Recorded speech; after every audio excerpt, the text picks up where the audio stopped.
నమస్తే, నేను Ashok. Welcome to ప్రజా చైతన్యం. ఒకే ఒక్కడు.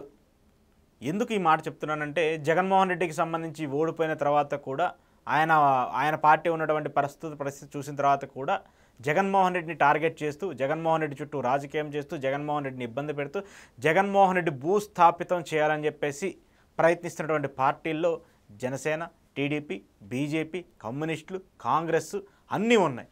వాళ్ళందరినీ ఎదుర్కొంటూ, వాళ్ళందరికీ ధీటుగా సమాధానం చెప్తూ, ఎంతమంది ఉన్నా సరే ఒక్కడనే ఉంటానంటూ కూడా ఎదురు నిలబడి ఢీకొడి కనిపిస్తూ ఉన్నటువంటి వ్యక్తి ఎవరున్నారంటే జగన్మోహన్ రెడ్డి. అదే ఒకే ఒక్కడు. ఏపీ రాజకీయాలకు సంబంధించి జరుగుతున్నటువంటి పరిణామాలన్నీ చూస్తూ ఉంటే ఏపీలో ఏదో పెద్ద బ్లాస్ట్ జరగబోతుంది అనేటువంటి ఒక పరిస్థితి అయితే ఖచ్చితంగా రాజకీయంగా మనం చూస్తూ ఉంటే అర్థమవుతుంది. ఏపీ రాజకీయాలకు సంబంధించి కూటమి సర్కార్ అధికారంలోకి వచ్చిన తర్వాత వాళ్ళు వేస్తున్నటువంటి అడుగులు కావచ్చు, వాళ్ళు తీసుకున్నటువంటి నిర్ణయాలు కావచ్చు, ఏది చూసినా కూడా జగన్మోహన్ రెడ్డిని మళ్ళీ కోలుకొని దెబ్బ కొట్టాలని, జగన్మోహన్ రెడ్డిని మళ్ళీ రానివ్వకుండా చూడాలని, జగన్మోహన్ రెడ్డికి అసలు అధికారం అంటే లేకుండా చేయాలనేది చాలా విస్తృతంగా ప్రయత్నాలు జరుగుతున్నాయి. దానిలో భాగంగానే టీడీపీ జనసేన పొత్తు కావచ్చు, ఆ తర్వాత వాళ్ళిద్దరికి పొత్తుకు సపోర్టుగా బీజేపీని తీసుకురావడం కావచ్చు, బీజేపీ జనసేన టీడీపీ ముగ్గురు జాయిన్ అయ్యి జగన్మోహన్ రెడ్డిని ఓడించడం కావచ్చు. ఇవన్నీ కూడా మనం చూస్తూ ఉన్నాము మొన్న జరిగినటువంటి ఎన్నికల పరిణామాలకు సంబంధించి.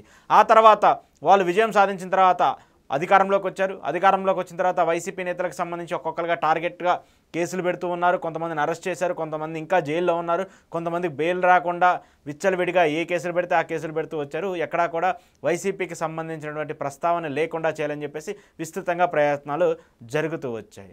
ఆ తర్వాత ఒక అడుగు ముందుకేసి జగన్మోహన్ రెడ్డి చుట్టూ ఉన్నటువంటి కీలక వ్యక్తుల్ని, జగన్మోహన్ రెడ్డి చుట్టూ ఉన్నటువంటి కీలక ప్రతినిధుల్ని ఎవరైతే ఉంటారో వాళ్ళందరినీ కూడా ఒక్కొక్కరుగా తొలగించాలని చెప్పేసి ప్లాన్ పడినటువంటి కూటమి సర్కార్కి సంబంధించిన నిర్ణయాలు కూడా తాజాగా విజయసాయిరెడ్డి రాజీనామా చూస్తే మనకు అర్థమవుతుంది. జగన్మోహన్ రెడ్డికి సంబంధించి విజయసాయిరెడ్డి చాలా కీలకంగా ఉన్నటువంటి వ్యక్తి. ఆయన కష్టకాలంలో కానివ్వండి, పార్టీ అధికారంలో ఉన్నప్పుడు కావచ్చు, అధికారంలో లేనప్పుడు కావచ్చు, ఎన్నో సంవత్సరాలుగా వైఎస్ కుటుంబానికి సంబంధించి ఒక మంచి లైజన్ కలిగినటువంటి వ్యక్తి, కుటుంబంతో మంచి సన్నిహిత సంబంధాలు ఉన్నటువంటి వ్యక్తి. జగన్మోహన్ రెడ్డి జైలుకి వెళ్ళినటువంటి 16 నెలల పాటు ఆయనతో పాటు జైల్లో ఉండి కేసులు ఎదుర్కొని ఇబ్బందులు పడి ఆ తర్వాత బయటకు వచ్చి జగన్మోహన్ రెడ్డి అధికారంలోకి తీసుకురావడానికి విశ్వ ప్రయత్నాలు చేసినటువంటి కీలక వ్యక్తిగా ఉన్నటువంటి విజయసాయిరెడ్డి ఇప్పుడు పార్టీకి రాజీనామా చేయడంతో వైసీపీ ఏమైపోతుంది, వైసీపీ పడిపోయిందా, అసలు వైసీపీ ఇంకా మూట కట్టుకొని సర్దుకొని వెళ్ళిపోవాల్సింది, వైసీపీ పతనమైపోయిందని చెప్పేసి పదే పదే టీడీపీకి సంబంధించిన కూటమి నేతలు కావచ్చు, లేదంటే మిగతా పార్టీకి సంబంధించిన నేతలు కావచ్చు, వాళ్ళందరూ మాట్లాడేటువంటి మాటలు వింటుంటే మనకు అర్థమవుతుంది. కానీ నిజంగానే జగన్మోహన్ రెడ్డి అలాంటి పరిస్థితికి పడిపోయాడా? జగన్మోహన్ రెడ్డి వెనకడుగు వేశాడు. జగన్మోహన్ రెడ్డి కూటమి ఎలా అయితే భయపడుతుందో, కూటమి ఎలాగైతే తన దగ్గర ఉన్నటువంటి వ్యక్తులను ఒక్కొక్కరిని లాగేసుకుంటూ ఉంటుందో, లేదంటే తన దగ్గర ఉన్నటువంటి సైన్యాన్ని అందరినీ కూడా పక్కన పెట్టేసి డైరెక్ట్ అటాక్ చేయాలని చెప్పేసి ఎలా ప్రయత్నిస్తుందో వాటన్నిటిని చూసి జగన్మోహన్ రెడ్డి భయపడ్డాడంటే అబ్బే లేదు. జగన్మోహన్ రెడ్డి మరింత వైలెంట్గా తయారవుతున్నాడు. జగన్మోహన్ రెడ్డి మరింత వైబ్రెంట్గా అయిపోయి ఏపీ రాజకీయాల్లో మళ్ళీ తనదైన రాజకీయ శైలిని చూపించడానికి సిద్ధమవుతున్నాడు, తనదైన రాజకీయ మార్కుని చూపించడానికి సిద్ధమవుతున్నాడు. కూటమి సర్కార్ అధికారంలోకి వచ్చినటువంటి 7-8 నెలల్లోనే ఆయన బయటకు వచ్చారు. ప్రజలకు సంబంధించిన సమస్యల మీద పోరాడుతున్నారు, ప్రజలకు సంబంధించిన అంశాల మీద పోరాడుతున్నారు. ప్రజా సమస్యలపైన ఎక్కడ నన్ను గెలిపించలేకపోయినా, నాకు 11 సీట్లు ఇచ్చినా కూడా నేను మీ పక్కన ఉంటాను, మీ ఎదుట ఉంటాను, మీకు ఏ కష్టం వచ్చినా కూడా నేను పోరాడుతానంటూ కూడా ఆయన మాట్లాడుతూ వచ్చాడు. అలాంటి ఒకే ఒక్కని టార్గెట్ చేస్తూ కూటమి సర్కారు, కూటమికి సంబంధించిన మీడియా, కేంద్రంలో ఉన్నటువంటి బీజేపీ పార్టీ, ఇక్కడ ఉన్నటువంటి పార్టీలన్నీ కూడా విపరీతంగా ఆయన మీద మాటల దాడి, ఆయన మీద కేసులు పెట్టడానికి ప్రయత్నాలు, లేదంటే ఆయన్ని అరెస్ట్ చేసి జైలుకి పంపించడానికి ప్రయత్నాలు, ఇవన్నీ కూడా మనం జరుగుతూ ఉన్నాయి. వాస్తవానికి విజయసాయిరెడ్డి రాజీనామా చేసిన తర్వాత జగన్మోహన్ రెడ్డికి సంబంధించినటువంటి కేసుల్లో ఆయన కూడా ఏటుగా ఉన్నారు కాబట్టి ఆయన అప్రూవర్గా మారిపోతారు, ఆ కేసులన్నీ కూడా పోతాయి, ఆ కేసులన్నీ కూడా ఏదో జరగబోతున్నటువంటి ఒక పెద్ద చర్చ అయితే జరుగుతుంది. అవన్నీ కూడా ఎక్కడా కూడా జరిగే పరిస్థితులు ఉండవు. ఎందుకంటే జగన్మోహన్ రెడ్డికి సంబంధించి, విజయసాయిరెడ్డికి సంబంధించి ఎలాంటి జరుగుతుంది ఏంటి అనేది కూడా జగన్మోహన్ రెడ్డికి తెలుసు, విజయసాయిరెడ్డికి తెలుసు. ఒకవేళ అలాంటి స్టెప్ తీసుకుంటే విజయసాయిరెడ్డికి ఆయన భవిష్యత్తు ఎలా ఉంటుందో కూడా ఆయనకి తెలుసు. జగన్మోహన్ రెడ్డి ఎంత లాయల్గా ఆయన నమ్మి ఆయనకి ఇన్ని రోజులు, ఇన్ని సంవత్సరాలు పక్కన పెట్టుకొని వైసీపీకి ఉన్నటువంటి ఒకే ఒక్క రాజ్యసభ సీటు ఉన్నా కూడా 2014 నుంచి 2019లో రాజ్యసభ సీట్ని విజయసాయిరెడ్డికి ఇచ్చి పార్లమెంట్లో కూర్చోబెట్టిన పరిస్థితిని కూడా మనం చూస్తూ వచ్చాము. సో ఇంత ప్రియారిటీ ఇచ్చినటువంటి వ్యక్తి ఏదో చేస్తారు అనేది ఒక అవాస్తవం. ఒకవేళ అలా జరిగినా కూడా దాన్ని కూడా ఎదుర్కోవడానికి జగన్మోహన్ రెడ్డి సిద్ధంగా ఉన్నాడు. రెండోది, జగన్మోహన్ రెడ్డికి సంబంధించినటువంటి ఆయన కుటుంబం మీద మళ్ళీ కూటమి సర్కార్కి సంబంధించిన కొంతమంది నేతలు, కూటమి సర్కార్కి సంబంధించిన కొంతమంది వ్యక్తులు ప్రధానంగా టార్గెట్ చేస్తూ వస్తున్నారు. మొన్నటిదాకా షర్మిలకు సంబంధించి కావచ్చు, విజయమ్మకి సంబంధించి కావచ్చు, కూటమికి సంబంధించిన నేతలందరూ కూడా మాట్లాడుతూ వచ్చారు. 2019లో షర్మిల జగన్మోహన్ రెడ్డి కోసం ప్రచారం చేసినప్పుడు షర్మిల మీద విపరీతంగా సోషల్ మీడియాకి సంబంధించిన పోస్టులు పెట్టడం, ఆమె మీద మిస్బిహేవియర్గా కొంతమంది వ్యక్తుల చేత ఫోటోలు మార్ఫింగ్ చేసి ఆమెను ట్రోల్ చేసే విధంగా అప్పుడు ఫోటోలు పెడతాము. అలాగే విజయమ్మ గారికి సంబంధించి ఆమెకు సంబంధించిన ప్రత్యేకంగా గతంలో కొంతమందితో అది ఉంది ఇది ఉంది అని చెప్పేసి ఆమె మీద అసభ్యంగా పోస్టులు పెట్టడము, లేదంటే కొంతమంది అనుచితంగా ఇలా చేశారు అలా చేశారని చెప్పేసి షర్మిల గారికి సంబంధించిన పోస్టులు పెట్టడం కూడా ఆ దురాగతాన్ని, ఆ దుర్మార్గాన్ని అంతా కూడా మనం చూస్తూ వచ్చాం. అయితే ఇప్పుడు కూటమి సర్కార్ అధికారంలోకి వచ్చిన తర్వాత షర్మిల దూరం అయిపోయింది, విజయమ్మ గారు కూడా అంతంత మాత్రంగానే ఉన్నారు. ఇప్పుడు జగన్మోహన్ రెడ్డితో ఉన్నటువంటి ఒకే ఒక్క వ్యక్తి ఎవరంటే భారతి గారు. జగన్మోహన్ రెడ్డి ఓడిపోయినా గెలిచినా ఆయన సతీమణిగా, ఆయనలో సగభాగంగా ప్రతి కష్టాన్ని, ప్రతి నష్టాన్ని, ప్రతి లాభాన్ని, ప్రతి సంతోషాన్ని కూడా ఆవిడ షేర్ చేసుకుంటూ వస్తున్నారు. ఆమెను కూడా ఇప్పుడు టార్గెట్ చేస్తూ, ఆమెను కూడా హ్యూమిలేట్ చేస్తూ, ఆమెను కూడా సోషల్ మీడియా పరంగా వేధిస్తూ ఇష్టం వచ్చినట్టు ఎవరు ఎలా పడితే అలా మాట్లాడుతున్నారు. ఖచ్చితంగా రాజకీయాలకు సంబంధించి కావచ్చు, వ్యాపారాలకు సంబంధించి కావచ్చు, భారతి గారు ఒక లీడ్ తీసుకున్నారు, దాంట్లో ఎలాంటి డౌట్ లేదు. ముఖ్యంగా వ్యాపారాలకు సంబంధించి జగన్మోహన్ రెడ్డి తన రాజకీయాన్ని తాను సక్రమంగా 100% ఎఫర్ట్స్ పెట్టి నడపాలంటే మిగతా సమస్యలు ఏవి కూడా ఆయన దగ్గర ఆయన చుట్టుముట్టే పరిస్థితి ఉండకూడదు. అలాంటి సమస్యలు ఏమీ రాకుండా ఎంతోమందికి ఉద్యోగాలు కల్పిస్తున్నటువంటి జగన్మోహన్ రెడ్డికి సంబంధించిన కంపెనీలకు సంబంధించిన ఇబ్బందులన్నింటినీ కూడా జగన్మోహన్ రెడ్డి దాకా చేరువ తీసుకురాకుండా ఆవిడే చూసుకుంటూ ఆ ఇబ్బందులన్నింటినీ కూడా తగ్గించుకుంటూ కంపెనీలు లాభాలను నడిపించే విధంగా ఆవిడ చేసినటువంటి రూపకల్పన అది వేరే, ఆ స్ట్రాటజీస్ వేరే, ఆమె స్టామినా వేరే. కానీ ఆమెకు సంబంధించి ఇప్పుడు వైసీపీ పార్టీలో ఆవిడ ఇన్వాల్వ్ అయిపోయారు. ఈ వైసీపీ పార్టీకి సంబంధించి కొన్ని రాజకీయ కుట్రలను చేస్తున్నారు ఆవిడే. 2024 ఎన్నికలకు సంబంధించి జగన్మోహన్ రెడ్డి ఓడిపోవడానికి కూడా ఆవిడే కారణం అని చెప్పేసి వైసీపీ నుంచి బయటకు వచ్చినటువంటి కొంతమంది నేతలు మాట్లాడుతున్నటువంటి మాటలు ఏవైతే ఉన్నాయో అవన్నీ కూడా కొంత ఇబ్బందికరంగా కనిపిస్తూ ఉన్నాయి. అవన్నీ కూడా కొంత అనైతికంగా కనిపిస్తూ ఉన్నాయి. అవన్నీ కూడా మన రాజకీయ భవిష్యత్తు కోసం, మనం పదవులు పొందడం కోసం, ఒకరిని మెప్పు పొందడం కోసం మనం మాట్లాడేటువంటి మాటలుగా కనిపిస్తున్నాయి. ఖచ్చితంగా ఒక భార్యగా ఆమెకు ఒక రైట్ ఉంటుంది, ఆయన సతీమణిగా ఒక రైట్ ఉంటుంది. రాజకీయాల్లో కావచ్చు, కుటుంబానికి సంబంధించిన వ్యవహారాల్లో కావచ్చు, లేదంటే కంపెనీలకు సంబంధించిన వ్యవహారాల్లో కావచ్చు డిసిషన్స్ తీసుకుంటారు. జగన్మోహన్ రెడ్డి ఎవరితో డిస్కస్ చేస్తారు? వైఫ్తోనే కదా డిస్కస్ చేసేది. లేదంటే భార్య సజెషన్స్ ఎవరికి ఇస్తారు? జగన్మోహన్ రెడ్డికే కదా ఇచ్చేది. ఇది మంచి చేయండి, ఇలా చేయండి, ఇలా చేయండి అని చెప్పేసి ఖచ్చితంగా చెప్పడంలో తప్పే ఉంది. ఆ తప్పులు జరిగాయా లేదా అనేది వాళ్ళిద్దరికి సంబంధించిన వ్యక్తిగత అంశాలు.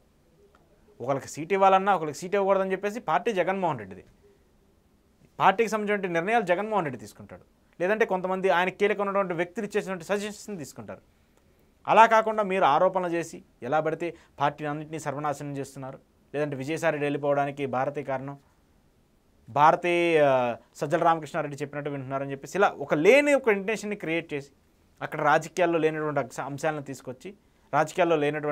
తీసుకొచ్చి హ్యూమిలేట్ చేసే ఫ్యామిలీని, ఎందుకంటే ఫ్యామిలీని టార్గెట్ చేస్తూ మాట్లాడేటువంటి మాటలు టీడీపీ ఎంత అద్భుతంగా చేస్తుందో కూడా మనందరికీ తెలుసు. 2014 నుంచి 2019 వరకు కూటమి సర్కార్కి మద్దతు ఇచ్చినటువంటి పవన్ కళ్యాణ్ని 2019కి ముందు ఆయన డిఫర్ అయ్యారని చెప్పేసి ఆయన మీద వెచ్చలవిడిగా మీడియాలో, టీడీపీకి సంబంధించిన ప్రధాన మీడియాలో ఆయన భార్యల మీద, ఆయన తల్లి మీద మాట్లాడినటువంటి మాటలు, చేసినటువంటి వ్యాఖ్యలన్నింటినీ కూడా ఇప్పుడు పవన్ కళ్యాణ్ గారు మర్చిపోవచ్చు, టీడీపీకి సంబంధించిన శ్రేణులు మర్చిపోవచ్చు, జనసేన పార్టీ శ్రేణులు మర్చిపోవచ్చు, కానీ ప్రజలు మాత్రం మర్చిపోరు. ప్రజలు చాలా క్లియర్గా గుర్తుపెట్టుకుంటారు ఈ అంశాలన్నింటికి సంబంధించి కూడా. దాంతోపాటు ఇప్పుడు అలాంటి అంశాన్ని, అలాంటి కుట్రని జగన్మోహన్ రెడ్డి పార్టీ మీద జరుగుతూ ఉంది.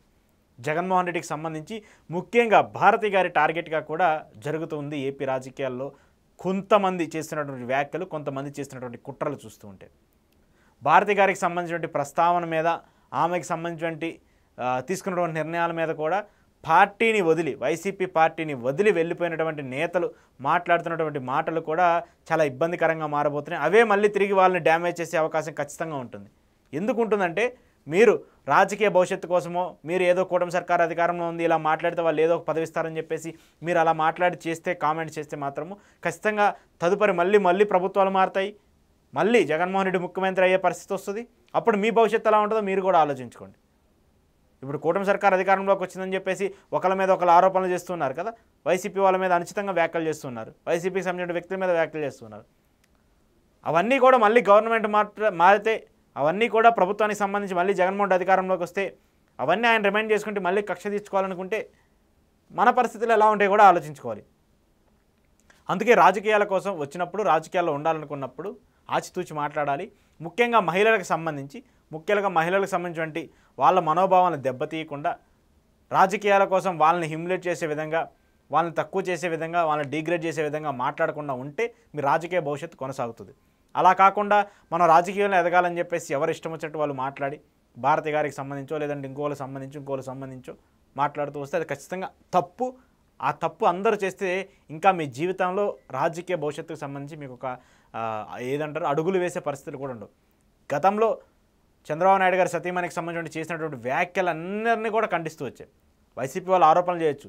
సో వాళ్ళు అలా ఆరోపణలు చేశారు కాబట్టే కదా ఇప్పుడు ప్రస్తుతం వాళ్ళకి ఇలాంటి పరిస్థితి వచ్చింది. 11 సీట్లకి దిగజార్చి దింపేసి జగన్మోహన్ రెడ్డిని పక్కన పెట్టినటువంటి పరిస్థితి.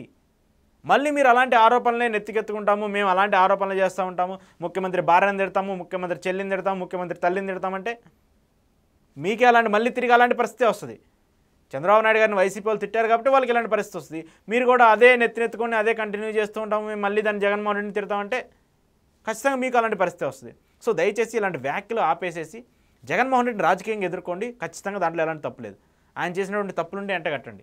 ఆయన 5 ఏళ్ల ప్రభుత్వానికి సంబంధించి ఏమేం చేశారు, ఎలా చేశారు, ఏం అవినీతి జరిగిందో ముందు పెట్టండి, వాటికి సంబంధించి మాట్లాడండి. అలా కాకుండా ఒక మహిళలకు సంబంధించిన జీవితాల మీద, వాళ్ళకి సంబంధించిన వ్యక్తిగత సంబంధాల మీద, వాళ్ళ కుటుంబ విషయాల మీద ట్రోల్స్ చేస్తూనో లేదంటే వాళ్ళకి సంబంధించి వాళ్ళని హ్యూమిలేట్ చేసే విధంగా సోషల్ మీడియాలో పోస్టులు పెడుతూ అవన్నీ చేయడం అనేది ఖచ్చితంగా అబద్ధము. దట్టు కొంతమంది వ్యక్తులు దీన్ని మరీ ఓవర్గా మాట్లాడుతూ వస్తున్నారు. కూటమికి సంబంధించి నేను పేర్లు ప్రస్తావించదలుచుకోలేదు, చాలామంది వ్యక్తులు ఉన్నారు. వాళ్ళందరూ కొన్ని మీడియా ప్లాట్ఫామ్స్లో కూర్చొని మహిళల మీద చేసినటువంటి వ్యాఖ్యలు కూడా అసభ్యంతరం, అది చాలా తప్పు అనేది కూడా నేను ప్రస్తావిస్తున్నాను. దయచేసి మహిళలకు సంబంధించి ఇలాంటి వ్యాఖ్యలు చేయకుండా ఉంటే అన్ని రాజకీయ పార్టీలకు మంచిది. ముఖ్యంగా ప్రస్తుతం ప్రతిపక్షం ఉంది కాబట్టి జగన్మోహన్ రెడ్డి ఇవన్నీ ఎదుర్కోక తప్పదు. కానీ ఆయన రాజకీయంగా ఎదుర్కోండి, కానీ కుటుంబ పరంగా ఇబ్బంది పెట్టాలని చూస్తే మాత్రము అలాంటి పరిస్థితులు మనకే వస్తాయి. ఎందుకంటే రేపు ఎలా ఉంటుందో మనకు తెలియదు. పేజీ తిరగేస్తే రేపు ఏం జరుగుతుందో ఏంటనేది అన్నీ క్లియర్గా ఉంటాయి. కాబట్టి ఈరోజు ఇప్పుడున్నప్పుడు కొంచెం ఆచితూచి కొంచెం నోరు జాగ్రత్తగా పెట్టుకొని మాట్లాడితే అందరికీ మంచిది.